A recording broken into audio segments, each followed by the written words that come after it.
lui, cela, quel est-il? Il est ce grand soleil en toi qui s'éblouit de sa propre substance.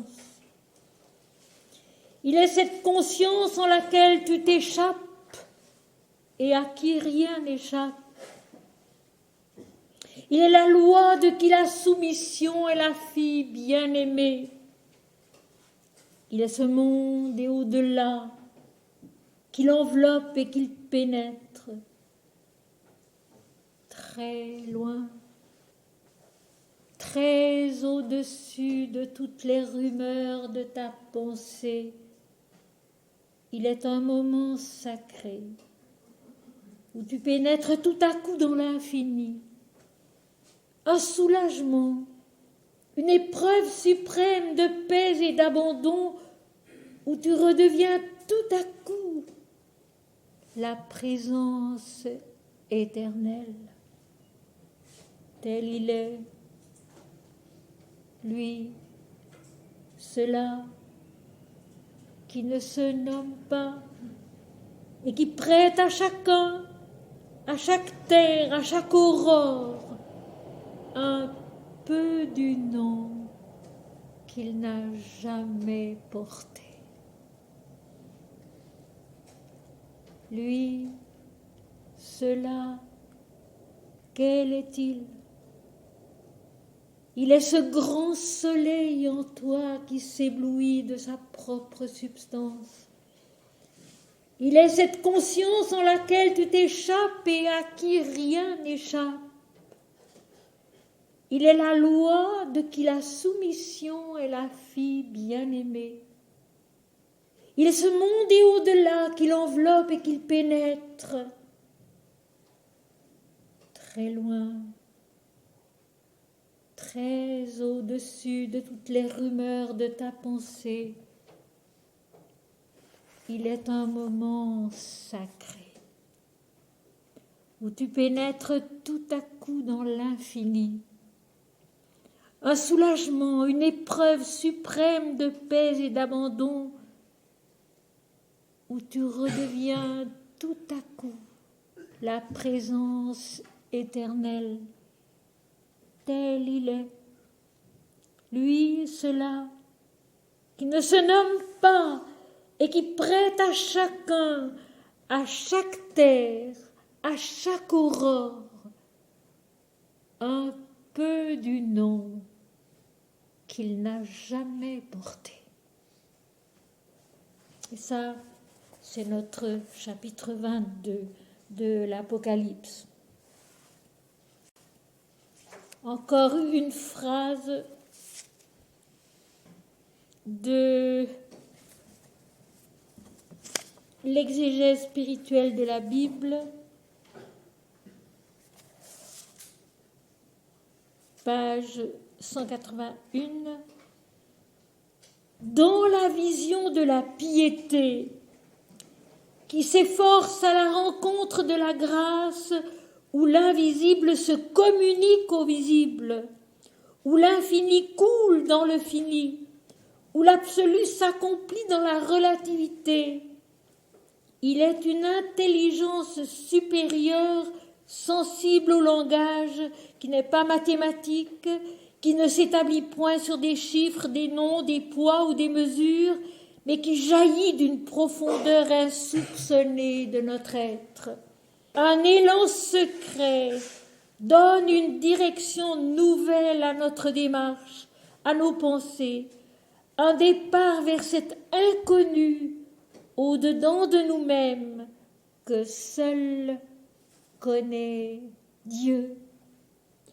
Dans la vision de la piété qui s'efforce à la rencontre de la grâce, où l'invisible se communique au visible, où l'infini coule dans le fini, où l'absolu s'accomplit dans la relativité.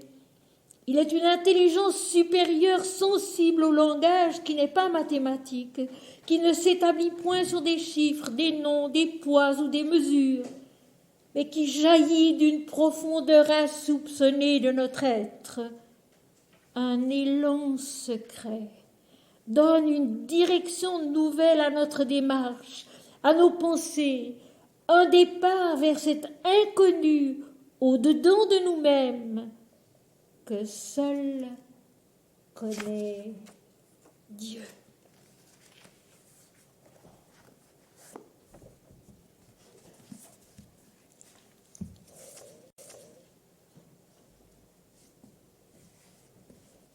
Chapitre 22 de l'Apocalypse, verset 6. Ce matin, l'ange a montré. Cet après-midi, l'ange nous dit.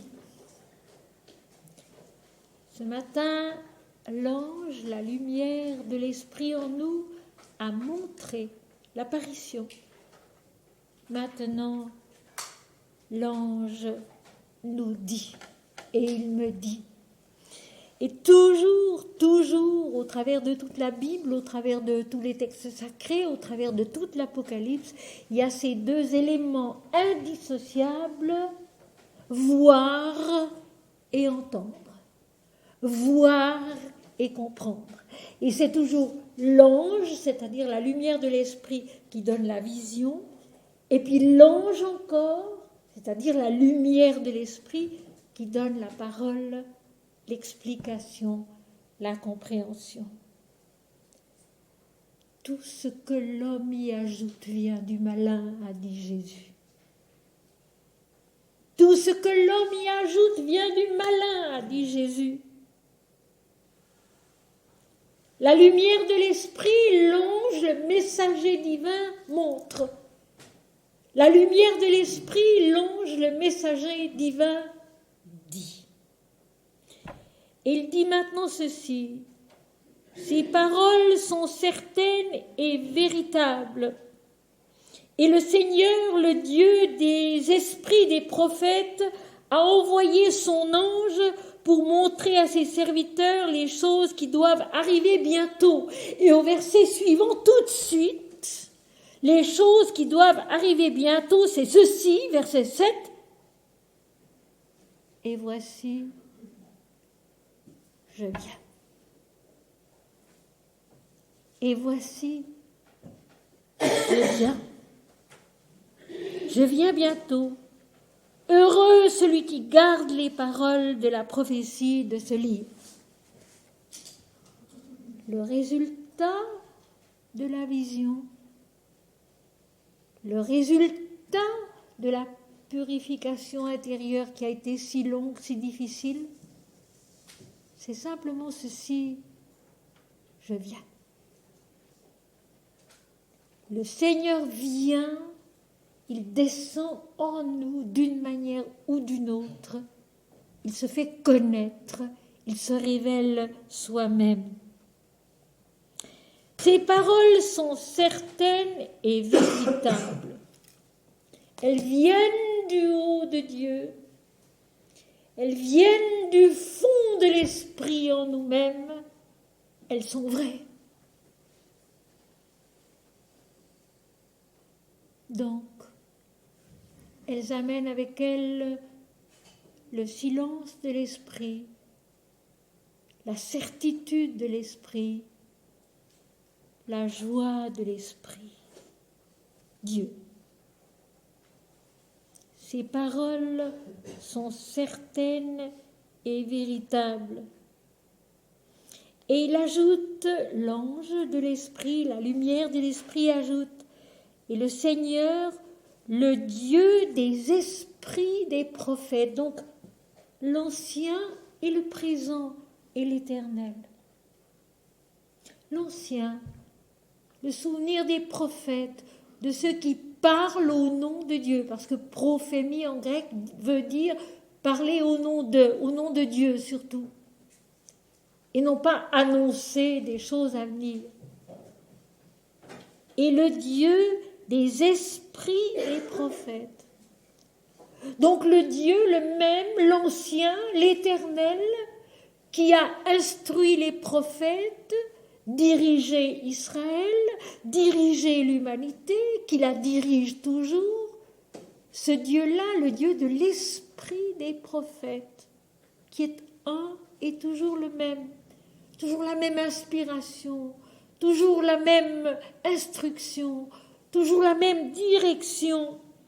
Le Dieu des esprits des prophètes a envoyé son ange, a envoyé sa lumière, son éclat lumineux de l'esprit, pour montrer à ses serviteurs, et nous avons vu ce matin que les serviteurs, c'est en nous-mêmes tout ce qui sert l'esprit, et que notre immortalité, c'est le service de l'esprit, à ses serviteurs, donc à ceux qui sont les bords du fleuve, les deux bords du fleuve, cette continuité, cette persévérance qui continue à s'efforcer dans la direction de la lumière. Rien n'est fini, ce n'est qu'un commencement. Rien n'est fini, ce n'est qu'un commencement, le commencement de la découverte de l'absolu. Pour montrer à ses serviteurs les choses qui doivent arriver bientôt. C'est un neutre en grec, ce qui va arriver bientôt, à l'intérieur de nous-mêmes, à l'intérieur de nous-mêmes. Ce n'est pas quelque chose qui va être spectaculaire et extérieur, à l'intérieur de nous-mêmes, pour montrer à ses serviteurs les choses, ce qui va arriver bientôt, en toi, en moi, en nous. À l'intérieur de nous-mêmes. Et ce qui va arriver bientôt, c'est ceci, voici, je viens. Et là encore, je m'en réfère à Sri Aurobindo, qui a, le premier, je crois, su expliquer qu'il ne s'agit pas seulement et avant tout pour l'homme de s'efforcer de monter, ce qui comporte beaucoup de dangers, il le dit lui-même, ce qui comporte beaucoup de dangers, ces espèces d'efforts qu'on fait pour monter à des états de conscience supérieure, etc. Il y a l'aspiration, dit-il, l'aspiration vers Dieu, l'aspiration vers l'absolu, l'aspiration vers la connaissance de la vérité, mais surtout, il y a la réponse, il y a la descente. Je viens. Et Tagore, dans l'un de ses merveilleux poèmes, le dit. N'entends-tu pas son pas silencieux? Il vient, vient, vient à jamais. Il vient à nous. De toutes les manières, et nous avons à nous préparer à le recevoir, à nous efforcer comme nous pouvons. Et la Bhagavad Gita le dit si joliment, celui qui en s'efforçant m'apporte une feuille, une frêle fleur, la plus petite chose, mes chers, dit le Seigneur. Nous avons à nous efforcer, à être fidèles dans la prière, dans la méditation, dans l'adoration. Et lui, c'est lui qui vient. Ce n'est pas nous qui le faisons venir, ce n'est pas nous qui nous haussons jusqu'à lui, c'est lui qui nous élève à lui et c'est lui qui descend vers nous. Je viens. Je viens bientôt. Et ce bientôt, qui tout à l'heure va être encore dit d'une autre façon dans le grec, et ce sera intéressant, ce bientôt, c'est l'immédiateté divine qui attend au fond de nous.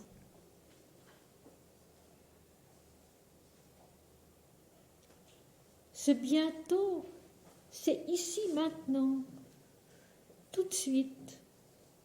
C'est là. C'est l'immédiateté divine qui attend au fond de nous, qui attend au fond de chacun, toujours. Même quand l'homme ne s'en souvient plus du tout.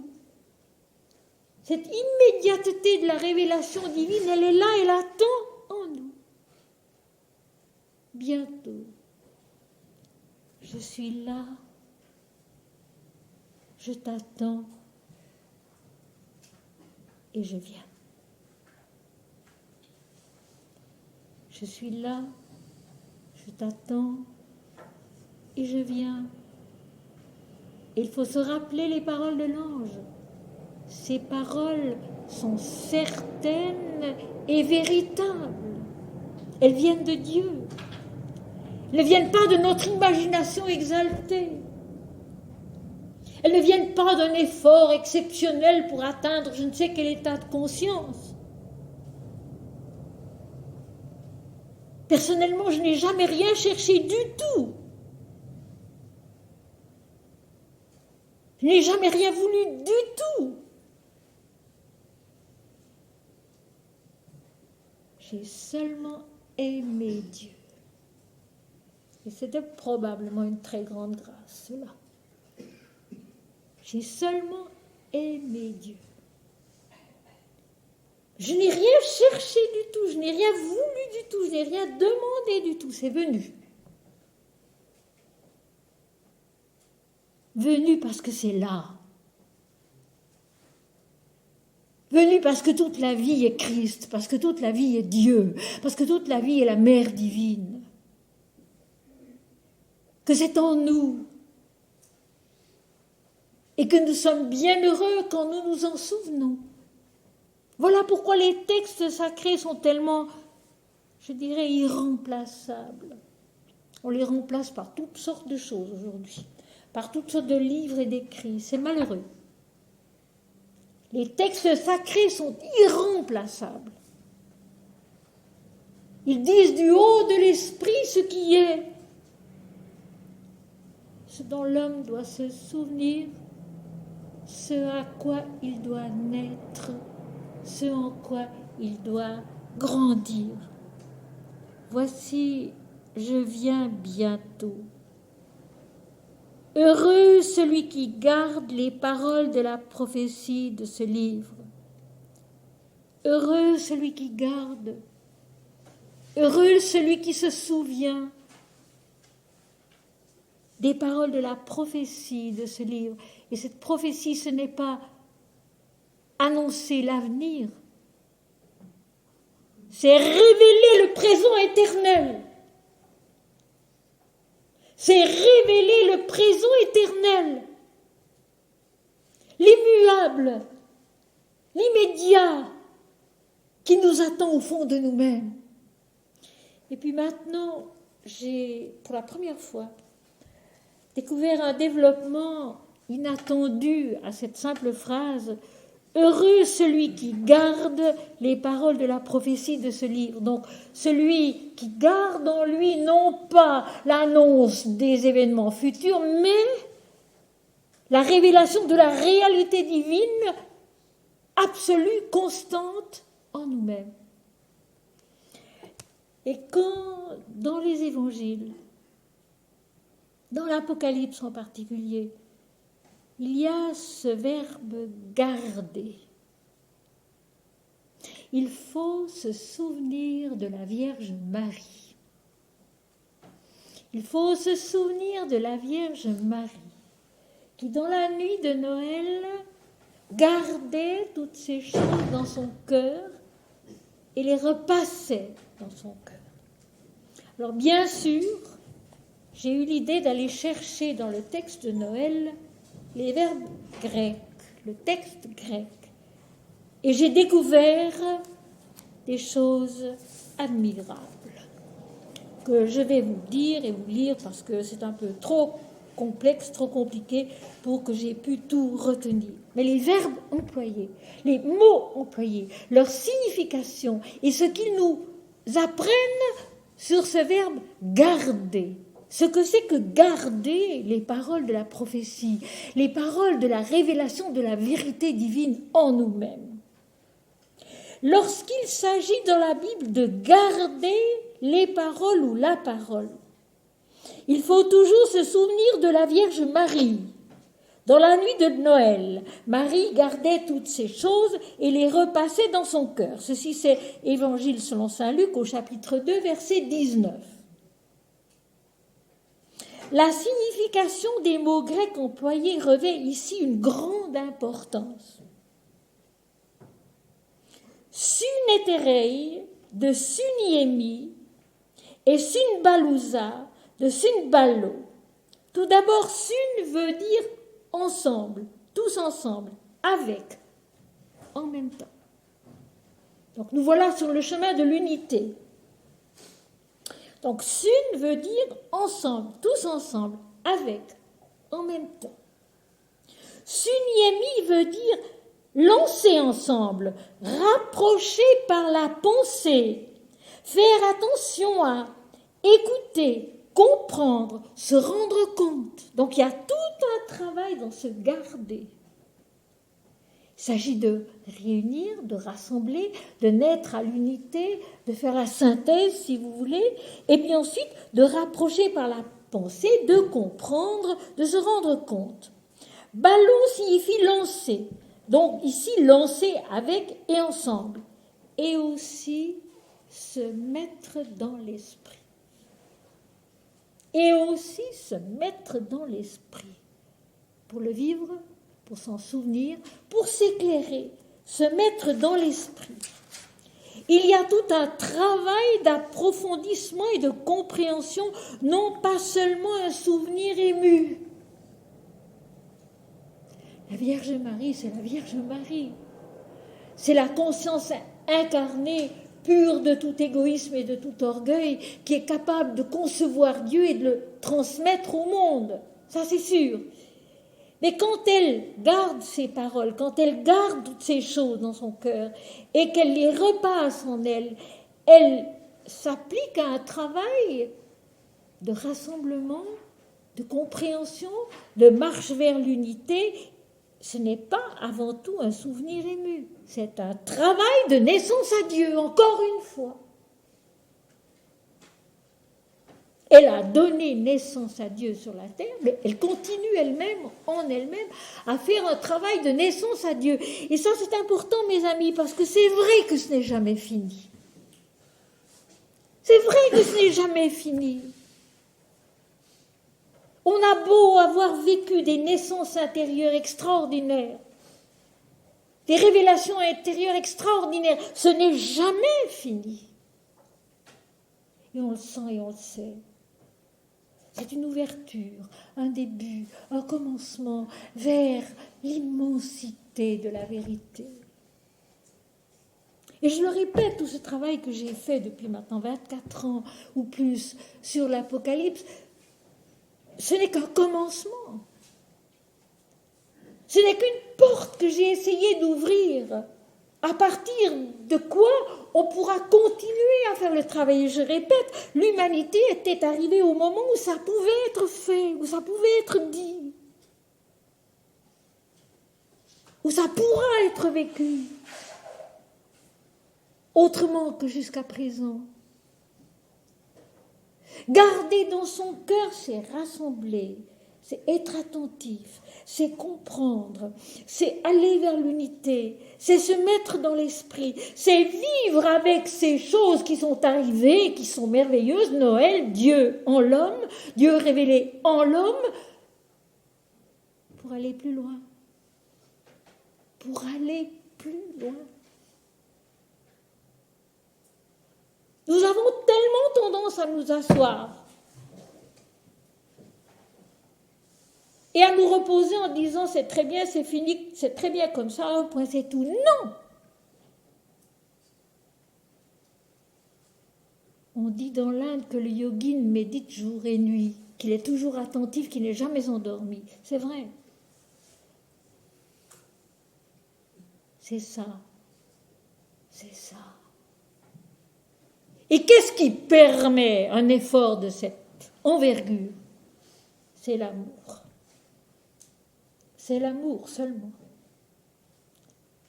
L'amour de la vérité, l'amour de Dieu, l'amour des hommes, qui permet ce travail ininterrompu, incessant, cette attention de chaque instant.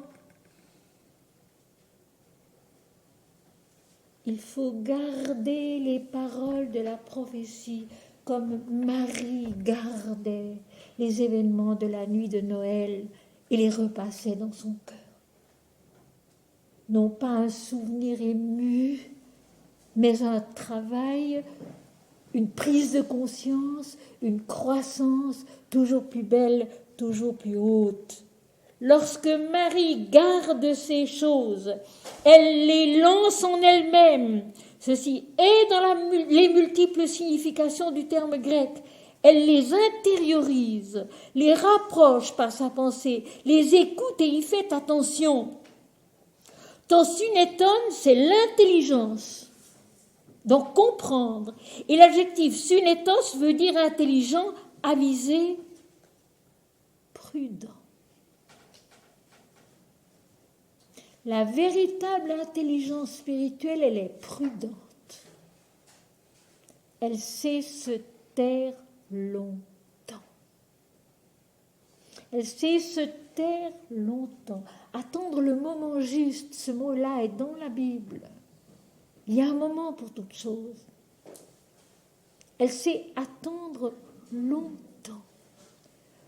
Un de mes plus fidèles auditeurs depuis le début m'avait dit dans les années 76-78, « Emma, c'est curieux, vous ne parlez plus comme au début.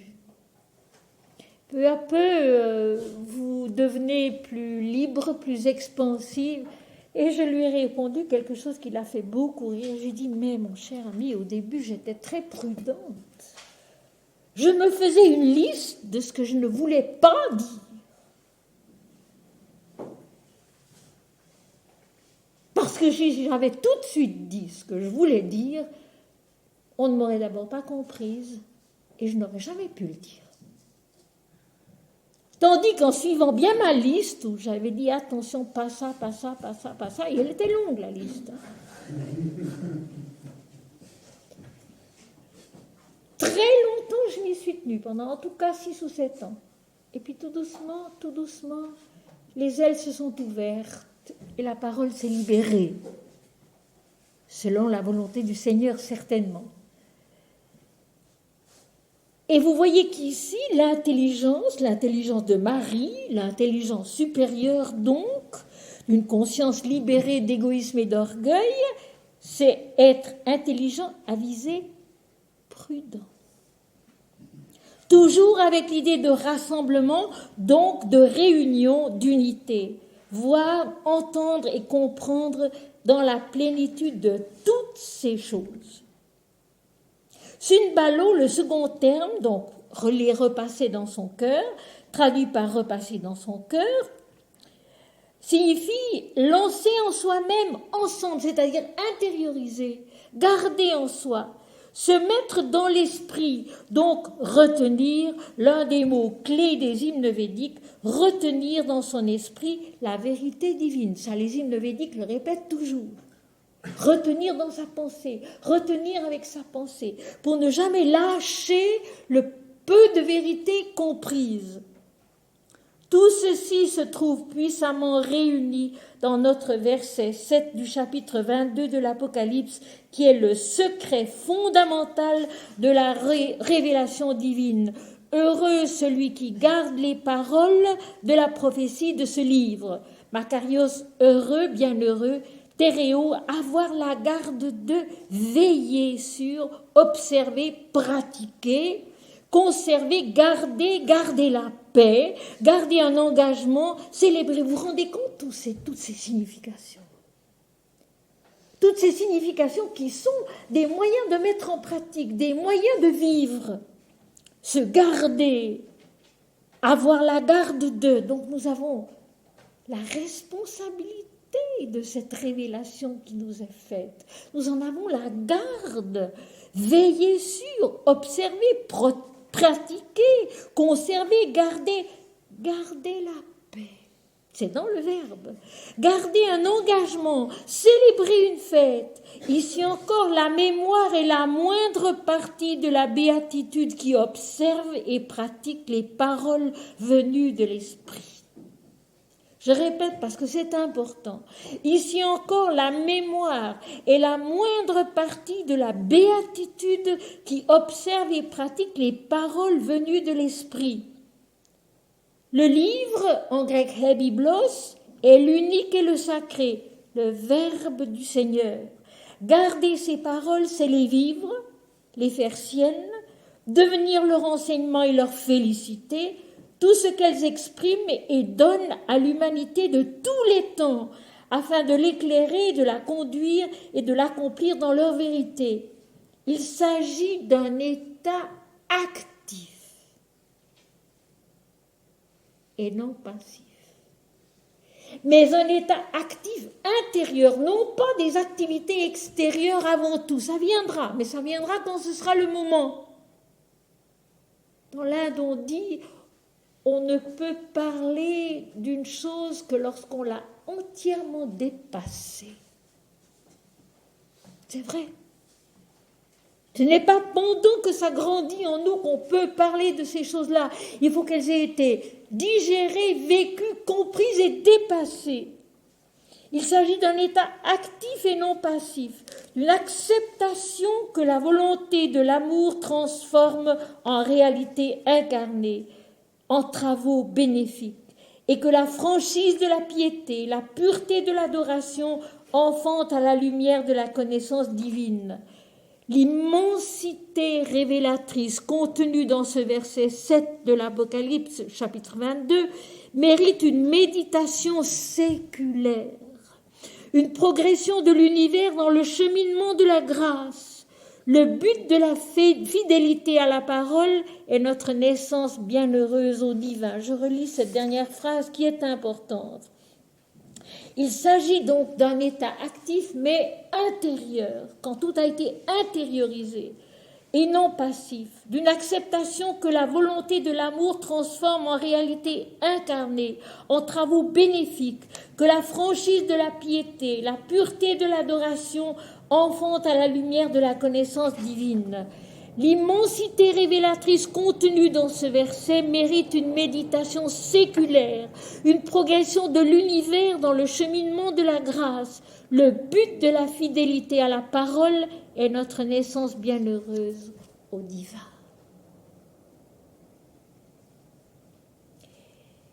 Et si vous saviez au milieu de quel tourbillon, de quel tohu-bohu, de quel stress constant j'arrive à écrire des phrases comme celle-là. Dérangée toutes les 3 minutes, courant à gauche, à droite, emportant mon cahier avec moi dans ma sacoche quand je vais voir mon frère, etc., etc., etc., etc. Est-ce que ce n'est pas une preuve que c'est Dieu qui fait? Est-ce que ce n'est pas une preuve que ce n'est pas moi? Ce ne serait pas possible. C'est Dieu qui fait. Simplement, peut-être un peu, parce que comme Marie, je reste attentive. Je repasse ces choses dans mon cœur en les intériorisant constamment, en les comprenant, en les rassemblant, en les vivant avec prudence face au monde, pour qu'un jour elles puissent s'exprimer d'une façon qui soit belle et intelligible.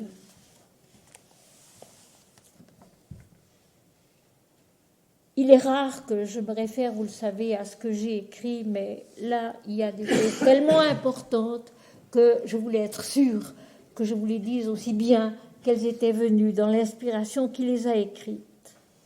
Heureux celui qui garde les paroles de la prophétie de ce livre, le livre qui est la Bible. Et c'est très simple. Garder, c'est faire comme Marie dans la nuit de Noël, où elle savait qu'elle avait transmis Dieu en tant qu'homme à l'humanité. Et pour elle, c'était le commencement d'un travail intérieur, beaucoup plus qu'autre chose. Pour elle, c'était le commencement d'un travail intérieur, beaucoup plus qu'autre chose.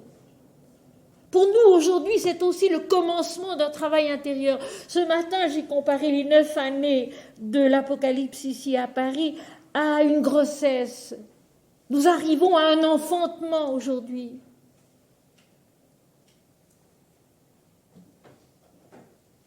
que cet enfantement soit le début, soit le commencement d'un travail intérieur qui va nous conduire loin jusqu'où le Seigneur voudra. Et je vous assure, mes amis, plus il y aura de ces lumières intimes dans le monde, plus il y a de chances que le monde se remette de l'immense désarroi dans lequel il vit actuellement.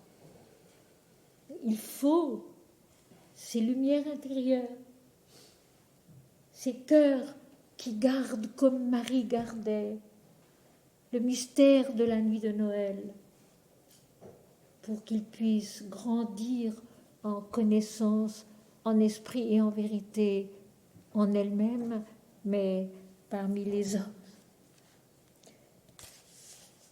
Le verset 7 donc, du chapitre 22 de l'Apocalypse qui est tellement important. Puis ici, quelque chose de surprenant mais de beau également. C'est moi, Jean, qui ai entendu et vu ces choses.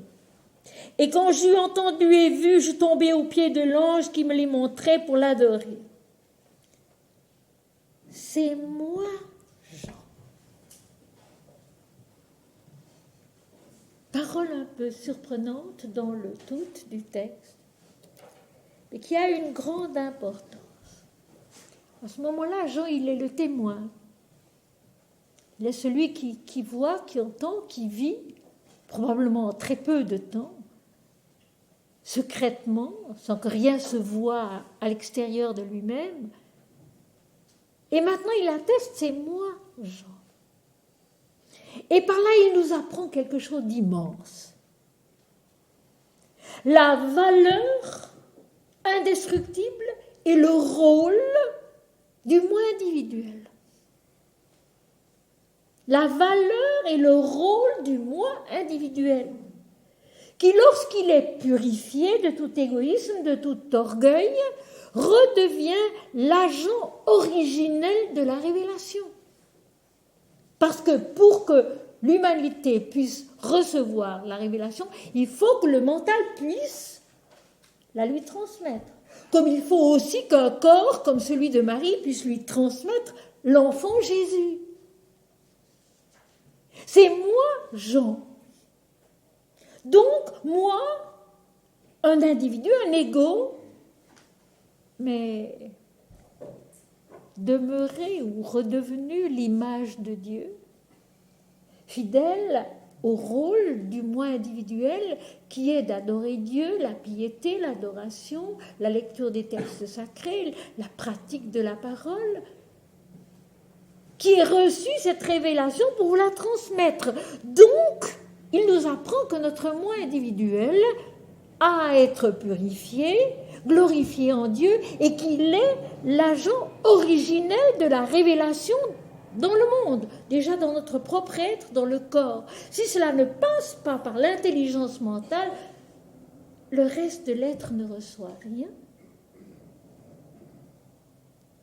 C'est moi, Jean. J'ai mis du temps à comprendre. Des années. La valeur irremplaçable du moi individuel, de l'image de Dieu, qui est divine elle aussi, qui a été créée par Dieu aussi, et qui doit rester fidèle à son origine, fidèle à sa vraie nature qui est divine, et cette nature c'est de comprendre la révélation, de la recevoir et de la transmettre plus bas, plus loin. Seulement, voilà, on veut bien transmettre, on veut bien parler, mais on oublie toute la purification nécessaire avant. On parle en général trop vite, on parle en général trop tôt, on décide trop vite que c'est comme ci, que c'est comme ça. Ce sont les saints qu'il faut écouter. Nos saints chrétiens qui sont admirables. C'est eux qu'il faut relire, qu'il faut écouter. comme les sages de l'Inde, les tout vrais, ceux qui sont d'or pur, transparents comme du cristal. C'est ceux-là qu'il faut écouter.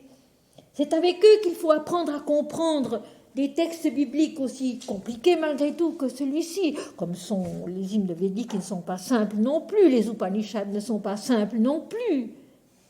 Il a fallu un Sri Aurobindo pour les revivre et nous les transmettre à nouveau sous une forme qui était accessible au mental occidental d'aujourd'hui et même au mental actuel de l'Inde qui avait besoin aussi d'être réinformé.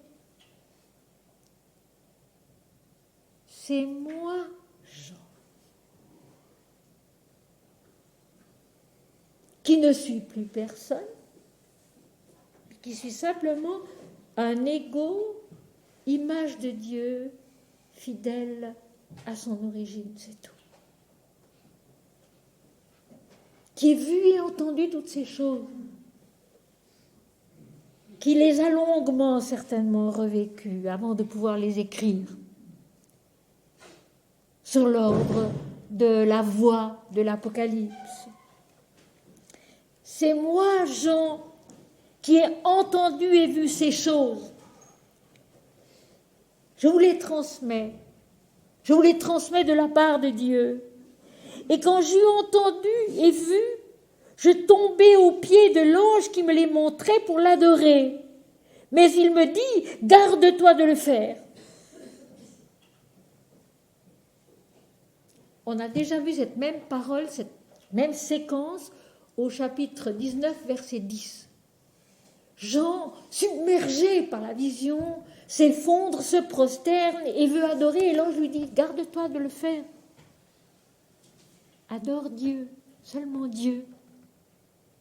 Là aussi, il y a tout un enseignement merveilleux.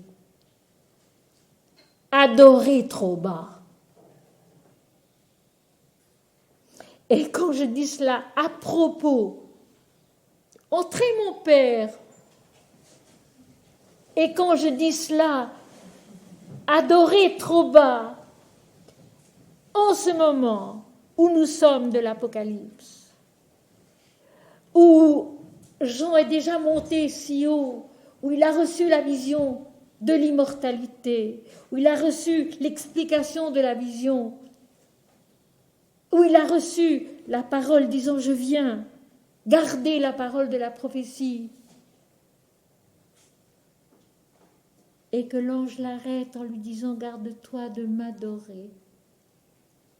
C'est encore adorer trop bas. C'est encore adorer trop bas. Et c'est une des choses qui perd souvent la piété sur la terre, c'est que l'adoration s'arrête trop bas. On adore ce qu'on comprend, on adore ce qu'on a reçu, ce qu'on a vu, mais on adore trop bas. Il faut ne se contenter que de Dieu seul. L'ange lui dira tout à l'heure, adore Dieu.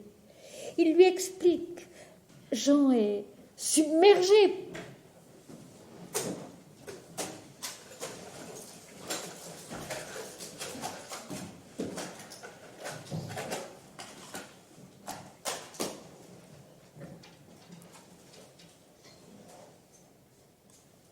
Jean est submergé par la vision, par l'audition de tout ce qu'il vit. À ce moment-là, je dis très court. Et bien sûr, la réaction, c'est l'adoration, c'est se prosterner, c'est adorer. Mais l'ange lui dit, garde-toi de le faire. Horamé en grec qui veut surtout dire veiller, veille à ne pas faire. Veille encore, prie encore, attends encore, c'est pas encore le moment. C'est pas encore la fin, c'est pas encore assez haut. Veille encore, prie encore, attends. Je suis ton compagnon de service et le compagnon de tes frères les prophètes et de ceux qui gardent les paroles de ce livre. Adore Dieu. Je suis ton compagnon de service. L'ange de l'Éternel, l'éclair de la lumière de l'Esprit, ce n'est pas encore Dieu tout à fait. C'est une manifestation du divin en nous qui nous éclaire, qui nous conduit à un compagnon de service. Je trouve ça merveilleux. Un compagnon de service. L'ange est notre compagnon de service. Donc, mes amis, dans les visions mystiques où apparaissent des lumières, gardons-nous d'adorer trop vite. Ces lumières, ce sont des compagnons de service sur le chemin qui monte à Dieu. Ce n'est pas autre chose. Voilà pourquoi, je répète toujours, il faut les rendre à Dieu. Quelles que soient les visions que nous ayons eues, qui nous paraissent définitives, admirables, tout ce que vous voudrez, il faut les rendre à Dieu pour que lui les garde dans leur vérité, parce que lui seul sait quel est le niveau, où ça en est, et ce qu'il nous reste à faire. La vision divine, la vision intérieure, l'ange de l'Apocalypse, la lumière de l'Esprit, c'est le compagnon de service. Et nous avons vu tout à l'heure qu'ils vivront au siècle des siècles. Notre immortalité, c'est le service de l'Esprit. Donc ne t'arrête pas, n'adore pas, continue. Je suis ton compagnon de service. Je suis celui qui t'accompagne pour te conduire plus loin, plus haut, toujours. Plus loin, plus haut, toujours. Autrement dit, mes amis, la vision du Seigneur, la vision divine engendre en nous une incomparable humilité. Une incomparable humilité. Dieu seul, et c'est tout. Et non pas moi, je sais. Ce que font les hommes, au nom d'eux-mêmes, et non pas moi, je sais. Une incomparable humilité. L'ange est notre compagnon de service et nous avons à servir l'Esprit. Et le compagnon de tes frères, les prophètes, ceux qui déjà anciennement ont parlé au nom de l'Éternel. On dit, on révélé la loi de l'Éternel, la pratique de la loi de l'Éternel, l'obéissance à la loi de l'Éternel, qui est la loi de la vie, de ce fleuve limpide comme du cristal. Tes frères, les prophètes, et de ceux qui gardent les paroles de ce livre. Biblos, le livre sacré. Ceux qui gardent au sens où nous l'avons vu, garder comme Marie garde. C'est-à-dire intérioriser, rassembler, comprendre, se mettre dans l'esprit pour grandir avec ce qui a été vécu. Et puis, comme dans le chapitre 19, adore Dieu. Dieu seul. Tout en haut. C'est un conseil qui m'a été donné à moi aussi tout au début de ma sadhana. Jean Herbert, que j'ai rencontré à cette époque d'une façon tout à fait, je pense, divine, parce qu'en fait c'était impensable, mais enfin nous nous sommes rencontrés dans un train, me l'a dit quelque temps après, faites attention, vous risquez de vous faire prendre en charge par toutes sortes de sociétés qui devineront en vous des capacités exceptionnelles. Si c'est Dieu que vous cherchez, Dieu seul, vous le trouverez et le reste tombera. Et j'ai toujours retenu cette parole et je l'ai mise en pratique. Et c'est vrai que la société X, la société Y, je ne les nommerai pas, ont voulu m'accaparer et faire de moi une espèce de flambeau. Et je répondais toujours, vous savez, mes chers amis, tout ça, ça ne m'intéresse pas du tout.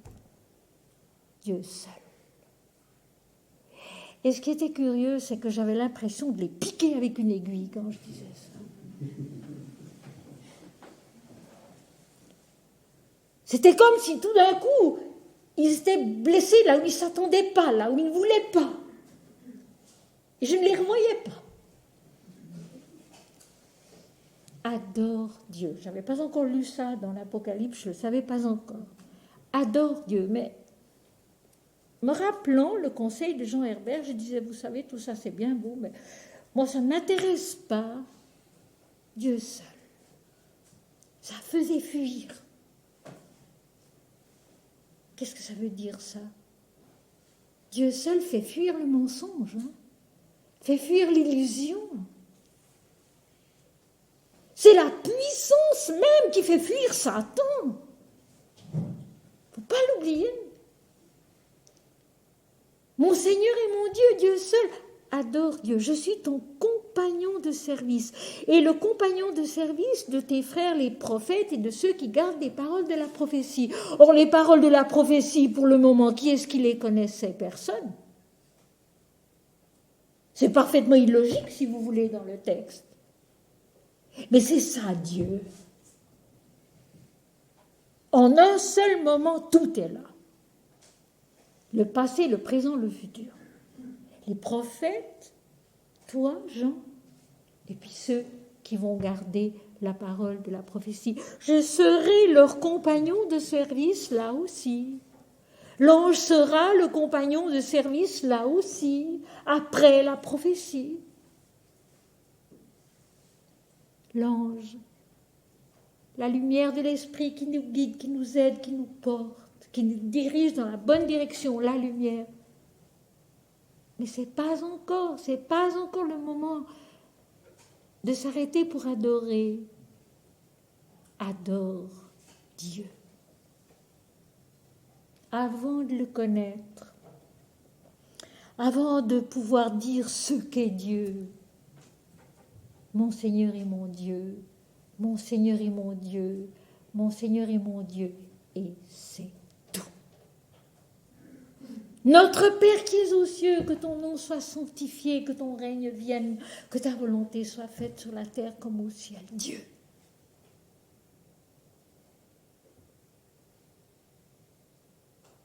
C'est la grande délivrance de toutes les angoisses, de tous les chagrins, de tous les regrets, de toutes les peurs.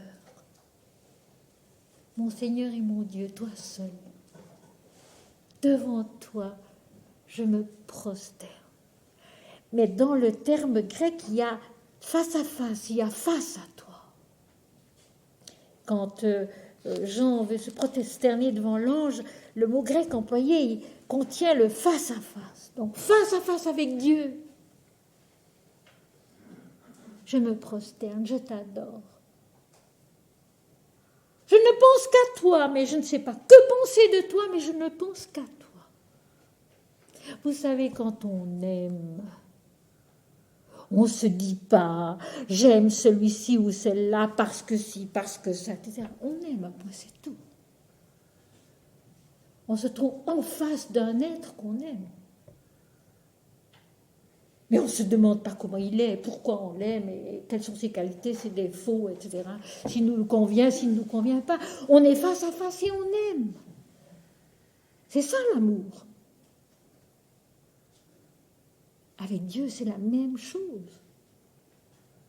Que dire de Dieu, nous? Adore Dieu, oui. Aime-le de tout ton cœur, de toute ton âme, de toute ta pensée, et sers-le lui seul, c'est tout. Et par conséquent, sers les hommes. Parce qu'en servant l'esprit, en servant Dieu, on sert les hommes. D'une façon ou d'une autre, même si on ne dit pas un mot. Adore Dieu.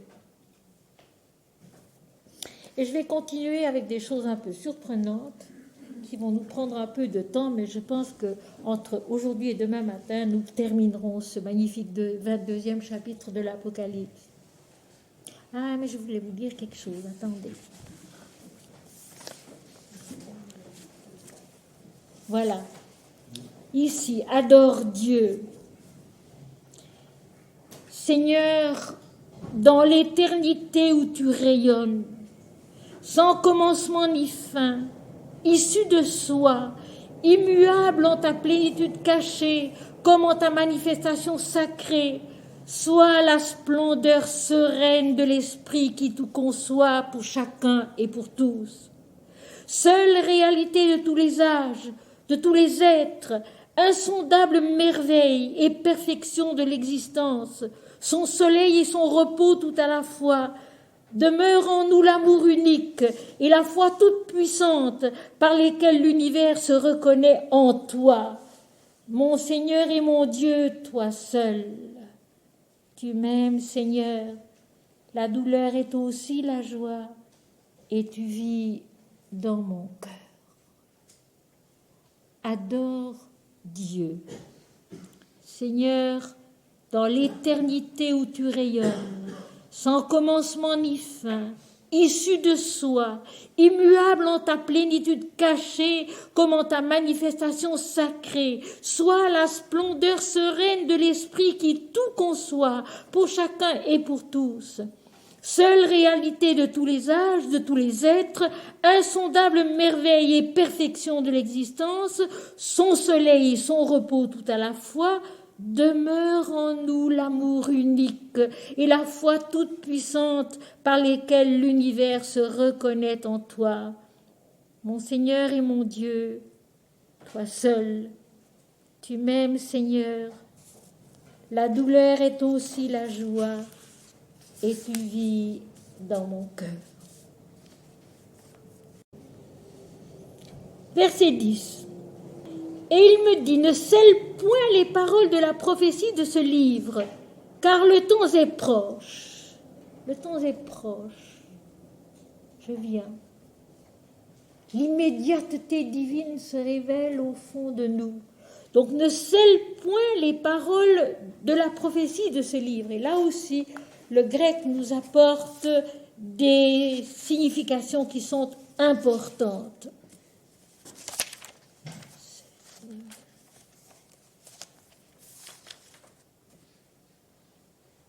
Le mot grec employé, c'est sphragizo, qui veut dire sceller, marquer d'un sceau, déposer une empreinte, marquer de son sceau caché. Le grec aurait pu se contenter du verbe synkalypso, qui est le contraire de apocalypso, qui signifie cacher. Il a choisi sphragizo, qui apporte une clarté de plus et très importante, essentielle même. Ne scelle point les paroles. Ne les retiens pas pour toi seul, mais surtout, et plutôt, ne les marque pas du sceau de ta mentalité humaine terrestre. Sphragizo. Mettre son sceau sûr, son sceau personnel. C'est important. Je répète, on aurait pu employer le mot synkalypso, mais il a employé le verbe sphragizo. Donc, ne les retiens pas pour toi seul, mais surtout et plutôt, ne les marque pas du sceau de ta mentalité humaine terrestre. Ne les interprète point à ton idée personnelle. Car elles sont les paroles de Dieu, de la prophétie de ce livre, que tu n'as pas écrit toi-même, mais que tu dois vivre et devenir infiniment avec l'humanité et pour elle.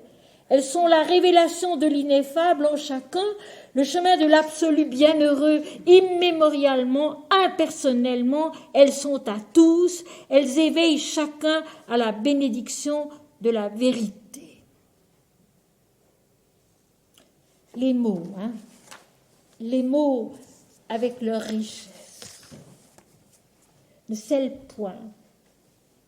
Bon, d'accord, ne cache pas, ne garde pas pour toi, mais ce sens précis est tellement important. Ne marque pas de ton propre sceau personnel. N'interprète pas à ta manière. J'imagine le prodigieux effort, le prodigieux travail de Jean après l'Apocalypse pour la revivre et nous la donner en vérité et sans y mettre son propre sceau. Le sceau de sa propre mentalité, ce qu'on fait tellement souvent avec les textes sacrés. On les interprète à une façon tout à fait humaine, trop bas, trop dualiste. Non. Elles sont les paroles de Dieu, n'y touche pas.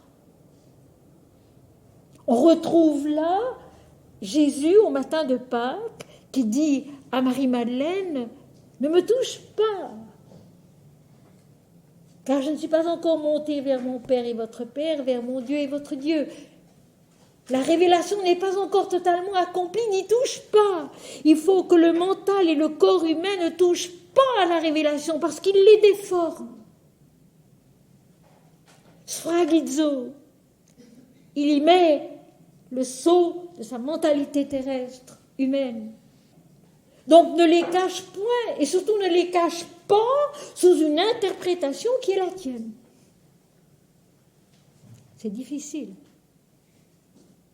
C'est difficile. Dans l'Inde, on a trouvé le moyen. Et nous trouverons cela dans l'hymne védique demain. On répète les paroles sacrées.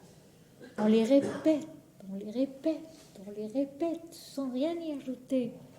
Et elles font leur travail en nous, elles nous changent. Tandis qu'en Occident, on a fait un travail inverse, on a fait un travail d'interprétation mentale, de discours raisonnable, dicté par la raison, non.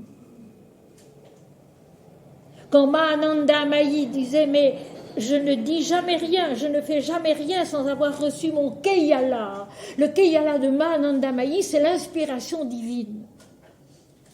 Je ne fais jamais rien, je ne dis jamais rien sans en avoir reçu l'inspiration divine, c'est ça. Ne pas toucher avec son être humain, ne pas toucher avec son mental dualiste. Laisser la parole divine être la parole divine, c'est-à-dire l'unité. La révélation de l'unité, pas autre chose, et jamais la division. Jamais la division, on n'a fait que diviser. Jamais la division. Ne scelle point ces paroles, car ces paroles sont les paroles de Dieu. Car le temps est proche. La révélation, elle est là, tout près, en chacun. La révélation, elle est là, tout près, en chacun. Il faut seulement s'y abandonner.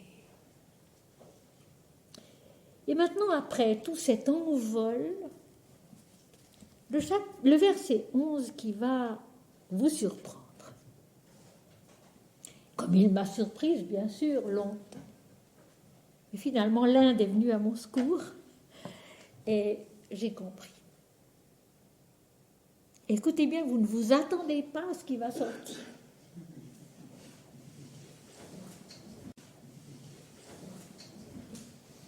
Verset 11. Que celui qui est injuste soit encore injuste. Que celui qui est souillé se souille encore. Et que le juste pratique encore la justice, et que celui qui est saint se sanctifie encore. C'est pour le moins inattendu.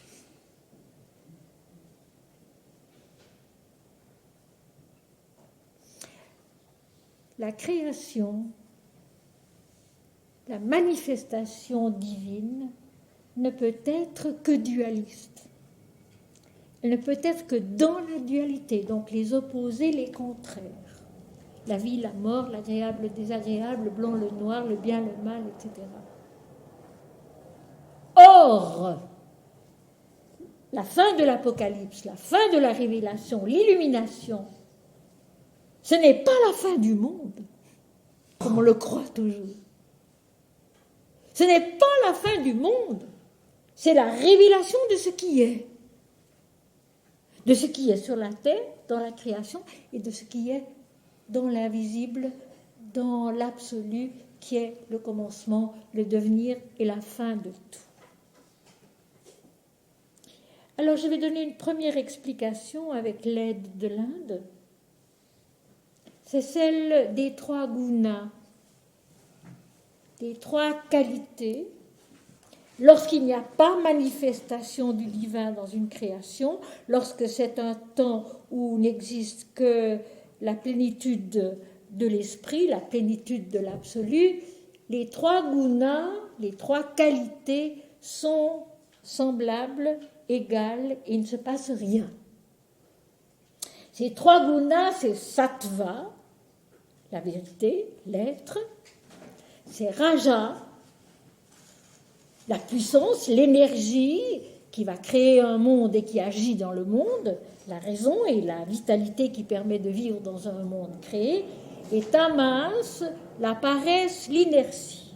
Ces 3 gunas, ces 3 qualités demeurent donc égales et immobiles dans le temps où ne vit que l'absolu. Mais quand l'absolu veut se révéler au néant, se donner à une création, il faut que ces 3 gunas deviennent inégaux et que par conséquent la réalité de Sat perde un peu de sa plénitude, un peu de sa souveraineté. Il faut que Raja devienne une énergie puissante et active qui va produire toutes sortes de choses. Et puis il faut aussi que Tamas, la paresse, amène son élément négatif, perturbateur, qui ralentit le processus du devenir et de l'illumination. Il faut donc qu'il y ait ce que Jésus dit ici dans l'Apocalypse, que celui qui est injuste soit encore injuste, que l'erreur demeure, que l'ignorance demeure, que celui qui est souillé, pas lavé, dit le grec, se souille encore.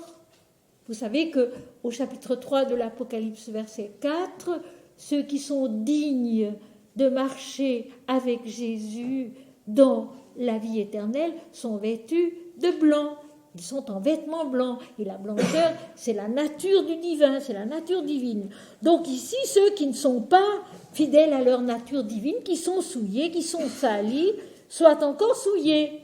Que le juste pratique encore la justice, donc les éléments positifs de la vie incarnée continuent à être justes et que le saint se sanctifie encore. Ça, c'est très important. Le saint non plus n'a pas fini. Le saint non plus n'a pas fini. Le sage non plus n'a pas fini. Jamais. Tant qu'il y a vie ici-bas ou dans l'invisible, il y a travail, il y a effort. Et je rappelle cette admirable chose de la sagesse de l'Inde, que les dieux, dans leur ciel divin, Svar, rivalisent d'austérité. S'ils n'étaient pas constamment en méditation, ils chutteraient eux aussi. Le saint n'a jamais fini de devenir un saint, de se sanctifier. Le sage n'a jamais fini de devenir un sage, de devenir toujours plus grand dans la sagesse, etc., etc. Le Dieu lui-même n'a jamais fini de renaître à l'absolu, où toute divinité disparaît. Donc, dans la vie manifestée, il faut que ces éléments inégaux demeurent. Et ce n'est pas à l'homme d'en juger, et ce n'est pas à l'homme non plus de vouloir faire la justice à la place de Dieu. C'est là que tout devient très grave, et c'est ce qui se passe en ce moment. C'est là que tout devient très grave, quand l'homme veut faire la justice à sa façon au lieu de laisser faire Dieu. Car Dieu laisse l'inégalité en nous-mêmes et dans le monde, et c'est lui qui ramènera la révélation de la plénitude, où tout est un, où tout est Dieu, où l'éternel Dieu est connu. C'est lui, mais pour le moment, il faut que la vie continue comme elle est. Et puis, il y a une autre histoire de l'Inde qui se trouve dans le livre Mythologie hindoue de Jean Herbert, qu'il a publié en 1953 et qui, je crois, est épuisé, n'a pas été republié. C'est l'histoire du Mahabharata, l'incendie de la forêt, où le dieu Agni saturé par trop de sacrifices, d'incantations et d'adoration par le très pieux roi Shvetaki, fait une crise de foi à force d'avoir bu du beurre clarifié et veut se guérir en détruisant la forêt des dualités. Il y met le feu. Et la forêt brûle. Et même Krishna, l'incarnation de l'absolu, et son disciple Arjuna, l'archer infaillible, viennent pour amener à terme cet incendie de la forêt. Alors intervient le dieu Indra, le grand dieu du ciel, qui condamne l'égoïsme absolument, mais qui lui préserve la vie dans les dualités, préserve la création. Takshaka, le forgeron des formes, et son fils. Il les sauve du désastre, il sauve donc l'anéantissement total, parce que le dessein de Dieu, ce n'est pas l'anéantissement de la création, c'est sa transfiguration. Et Sri Aurobindo nous apprend que Indra, c'est le mental illuminé, c'est donc le mental en l'homme illuminé qui se souvient qu'il est fils de Dieu. Il ne s'agit pas de détruire, il s'agit de transformer, de transfigurer. Ces deux éléments de la sagesse de l'Inde m'ont permis d'accepter tout d'abord et puis de comprendre le verset 11 de ce chapitre 22 de l'Apocalypse. Donc, la vie reste ce qu'elle est. Avec la mort et la vie, le bien et le mal, l'agréable et le désagréable, les erreurs et la justice, etc. L'homme, en fait, n'a pas à vouloir, lui, faire la justice. La justice, c'est la mère, Ishvari, qu'on n'adore pas, mais qui sait, elle, exactement où chaque homme, où chaque être, où l'humanité en sont. Elle est la justice divine qui connaît l'état d'être de chacun et de la création entière, et qui veille parce qu'elle est la mère, et qui, au moment où il le faudra, rétablira la justice, mais ce n'est pas à l'homme de le faire. Donc, la révélation de Dieu en l'homme n'autorise aucunement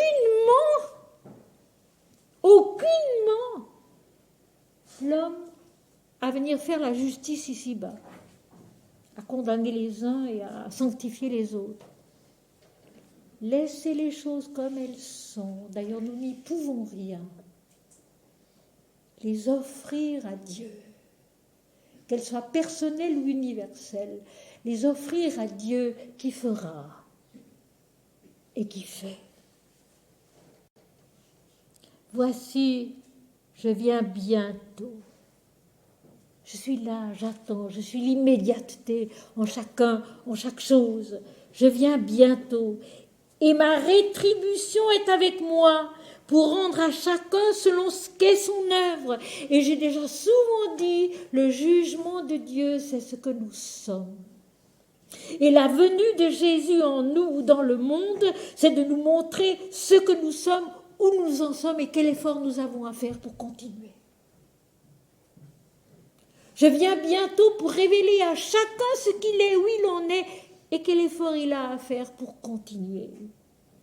Ce n'est pas partager l'humanité en bons et en méchants, punir les uns, récompenser les autres, non. Le jugement de Dieu, c'est ce que nous sommes et la révélation à chacun de ce qu'il est et donc ce qu'il doit faire encore, ce qu'il doit devenir, l'effort qu'il lui reste à faire. Ma rétribution est avec moi et la rétribution du Christ, c'est de donner la force, d'aller plus loin, de se laisser purifier, de grandir en esprit et en vérité à partir de là où nous sommes. Peu importe. Le verset précédent le disait. Pour rendre à chacun selon son œuvre, c'est-à-dire pour prendre chacun là où il est, comme il est, l'aider à repartir. Et comme dit Manandamayi, que chacun se mette en route là où il est, comme il est, et qu'il ne s'arrête plus. Que chacun parte comme il est, là où il est, selon Dieu, selon ce que Dieu lui fera comprendre, et qu'il ne s'arrête plus. Les progrès sont rapides quand on cultive en soi la confiance et la joie divine. Et là, Jésus affirme: je suis l'alpha et l'oméga, le premier et le dernier, le commencement et la fin. Je suis l'alpha et l'oméga, le premier et le dernier, le commencement et la fin. Je suis le tout. Le trône, l'éternel Dieu, son image, l'agneau, sa croissance, l'agneau, la révélation de Dieu en l'homme, la parole de la prophétie qui apporte à l'homme la seule chose dont il ait besoin, la certitude que Dieu est. Nous allons nous arrêter là aujourd'hui, je terminerai demain matin. La certitude que Dieu est, et que Dieu fait, et que Dieu sait. Ce que nous apporte cette fin de l'Apocalypse, c'est la certitude que Dieu est, qu'il vient à nous pour nous aider, pour nous conduire, pour nous transformer, pour nous transfigurer finalement dans la vérité qui est la toute lumière de l'Esprit. Dieu seul. J'aimerais pour terminer vous lire un passage dans Les Sentiers de l'âme, page 183, qui sera d'ailleurs le texte aussi en grande partie du souvenir de Villebon qui a été préparé pour vous gentiment, comme d'habitude, par l'une d'entre nous. Dieu est cela qu'on trouve au fond de soi quand tout le reste a été dépassé. Et il est ce charme qui, du fond de la vie, nous attire et nous instruit. Dieu est cela qu'on trouve au fond de soi quand tout le reste a été dépassé. Et il est ce charme qui, du fond de la vie, nous attire et nous instruit. Il n'y a qu'une question qui remplisse tout l'univers et qu'une seule réponse. Qui suis-je ? Je suis Dieu. L'instant court. L'éternité l'arrête et lui dit « Tu es moi ». Le regard de l'homme s'ouvre à la vérité pour se reconnaître en elle.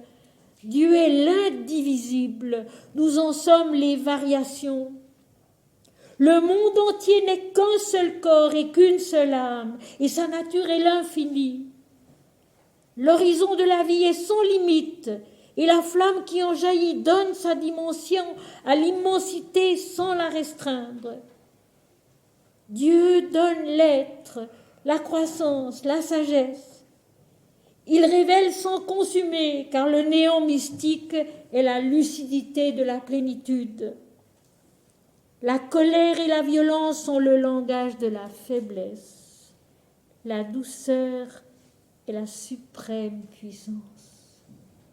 La colère et la violence sont le langage de la faiblesse. La douceur est la suprême puissance. Rien ne te concerne, ô homme, tout concerne Dieu. Si l'œil et ce qu'il contemple sont un, c'est l'illumination. Si l'intelligence et ce qu'elle saisit sont un, c'est la connaissance. Si la vie et ce qu'elle conçoit sont un, c'est la béatitude. Quand il n'y a plus ni naissance, ni mort, ni plaisir, ni souffrance, ni toi, ni moi, c'est l'existence absolue. La sainteté et la fraîcheur et la santé de l'âme qui se nourrit de Dieu. Qui es-tu, toi que j'aime ? Tu es moi-même et je te connais, insondable. Qui es-tu, toi que j'aime? Tu es moi-même et je te connais, insondable. L'insondable au fond de nous-mêmes, l'alpha et l'oméga au fond de nous-mêmes, la venue du Seigneur au fond de nous-mêmes et du fond de nous-mêmes.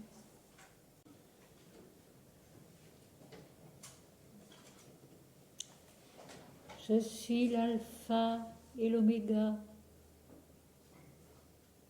celui qui est, qui était et qui vient,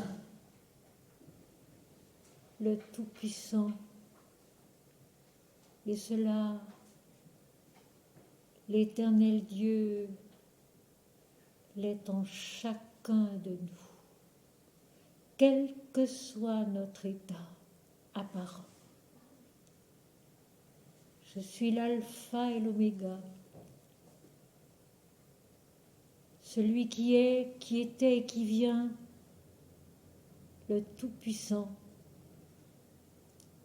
Et cela, il est en chacun de nous, quel que soit notre état apparent.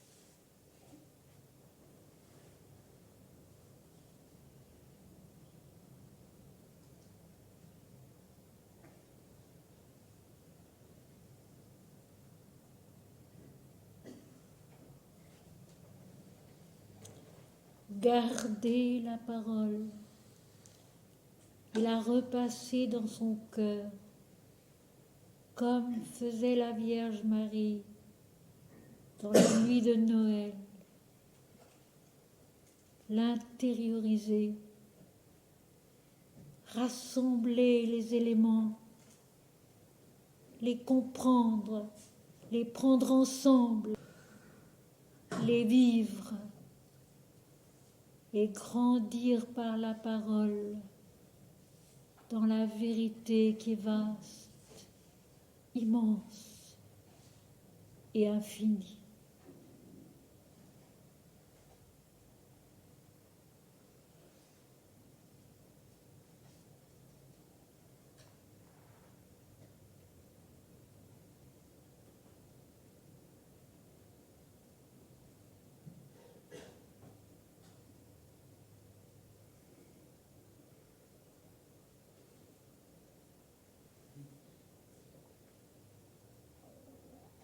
Seigneur mon Dieu, tu es là.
Nous sommes en Dieu.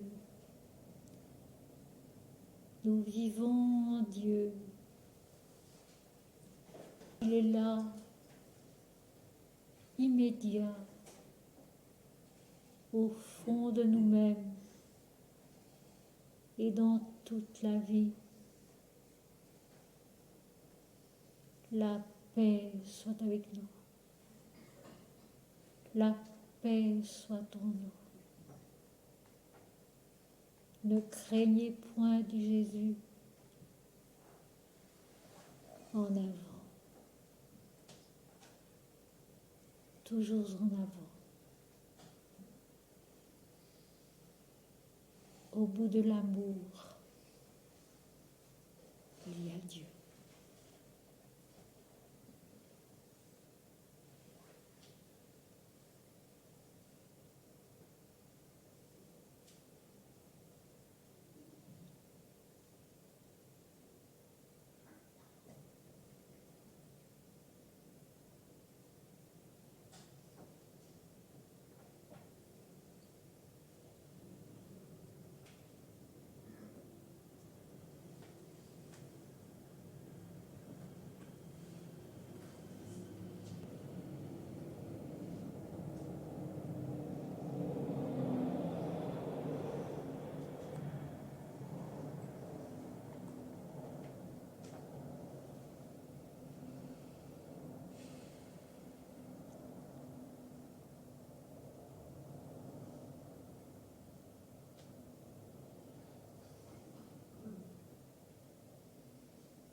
L'arbre de vie, c'est notre immortalité, le service inépuisable de l'esprit.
Au commencement,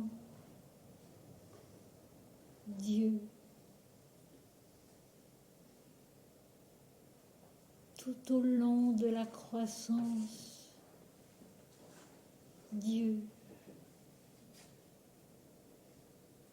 Au sommet de l'ascension,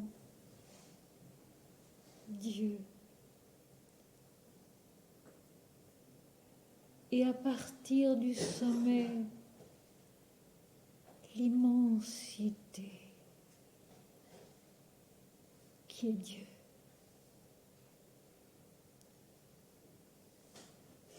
Au commencement, Dieu. Dans la croissance du devenir, Dieu, au sommet de l'ascension, Dieu, et au-delà, l'immensité qui est Dieu.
Notre Père qui es aux cieux, que ton nom soit sanctifié, que ton règne vienne, que ta volonté soit faite sur la terre comme au ciel.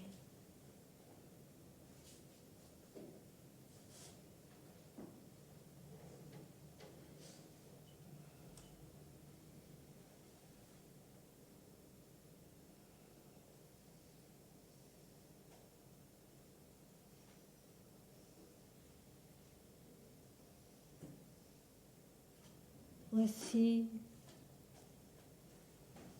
je viens.